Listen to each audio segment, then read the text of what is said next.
It's the real deal out there. And this is what makes football fun. This is what makes football fun.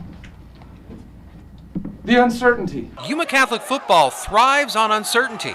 When Coach Red Stallworth took over the program in 2007, no one would have predicted the Shamrocks becoming a perennial area power, claiming 3 state championships within a decade. But last March, an unprecedented level of uncertainty arrived. Everybody was working out, and then all of a sudden everything just got shut down, and it changed how the way we live today. So yeah, it was definitely a big impact on everything. We've never seen anything like this, so it was kind of a, oh, it's just going to pass. Hopefully it'll pass, and then we'll get back to normal in the summer. And it never really passed. The coronavirus pandemic forced a paradigm shift in everyday life. Every school in our area, including YC, had to cope with campus closures and remote learning. It wasn't until the summer months that the Rocks could start taking the field again on a limited basis. We didn't have camp this year. We didn't have spring ball. We didn't have any of that, but we definitely put in the work. Every voluntary workout we had, they would show up regardless of restrictions, face mask spacing, can't do this, can't do that, whatever it may be.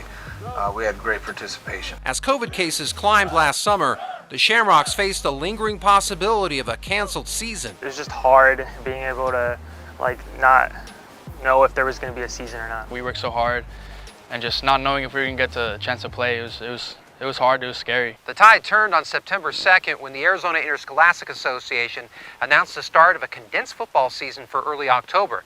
Now that proved to be the spark the Rocks needed to thrive once again on the field. That made us want to go out there and win even more, knowing that okay, we have the chance to play, we got to take advantage of it and perform to the best we can. To be able to, 1, play, and then 2, pull off victories, it was just double rewarding at the time.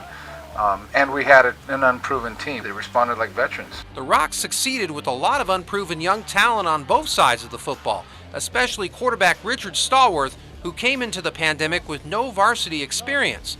When the playoffs were set to start in mid-November, even with the top seed and undefeated record, rising COVID numbers would renew questions about playing for another title, but it wouldn't quench YC's resolve. We knew if we ended up missing a game because of COVID, it was one and done in the playoffs. There was no second chances like there would be in the regular season. Going into the playoffs wondering, are we really going to be allowed to finish this? And our attitude was, we're going to treat it like we're going to finish the season and that we're going to go to the state championship and finish. Despite all other fall prep sports ending early, even with the uncertainty of the pandemic, the Rocks succeeded in capturing home victories in the first 2 rounds of the playoffs before defeating Push Ridge to get back to the state title game. But the quest for the program's 4-state championship would end in disappointment. It was a hard pill to swallow, especially me being there twice, but at the end of the day, we got there and we worked for it, so it will always be there with us. I don't think COVID played a role in it being a harder pill to swallow.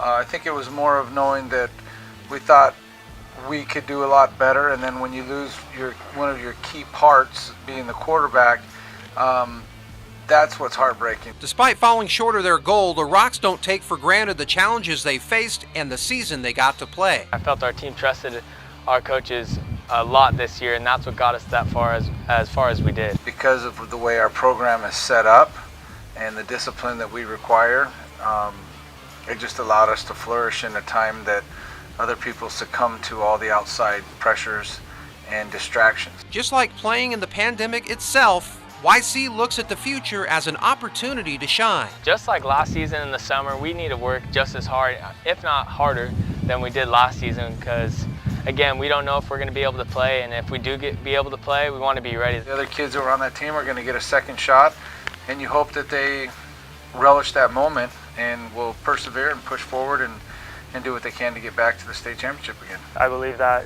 we will work even harder this year, and I think we might be back in the state championship.